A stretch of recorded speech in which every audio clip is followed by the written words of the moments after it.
Britain is Darul Harb because they are, anathema to God's law. They're not implementing it. They're violating His sanctity, and therefore this is war against Allah and His Messenger. We are obliged as Muslims to take the authority away from the people who have it and implement the Sharia. Now, I hope that can come in a very peaceful way. I hope that we can do that in a way, where there's no bloodshed. The Messenger Muhammad sallallahu alaihi wasallam said that if the Muslims have authority and they have the ability to remove oppression, they must remove the oppression. So we believe man-made law is oppression, because they are implementing non-Islamic law, violating their own sanctity.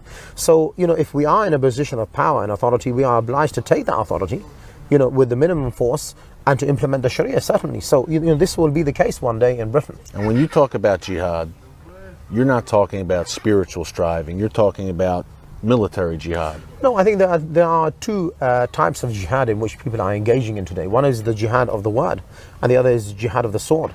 So in Britain, we are engaged in the jihad of the word. And, it's as important to remove the ideological foundation and, if you like, the pillars of Western civilization, like democracy and freedom and secularism, and to expose them and to bring back people to worshipping the one true Lord, which is Allah, as much as it is important to remove the physical obstacles, which is the non-Islamic regimes, the occupying forces, the Republican Guard, which support those leaders in our own countries.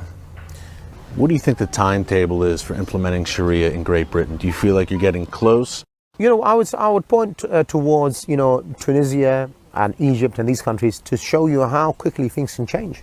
It could be in a year or 5 years where people could be rejecting the kind of liberal democracy. They're unhappy because the basic needs are not being met. They're looking for alternatives, and revolutions happen very quickly. So I don't know how quickly the Sharia will come. Perhaps in 5 years, perhaps in 10 years. Demographically speaking, even within the next 15 or 20 years, Islam could be the major religion of countries like Britain and Belgium and France and these other European nations, because of the rate at which people are reverting to Islam, the number of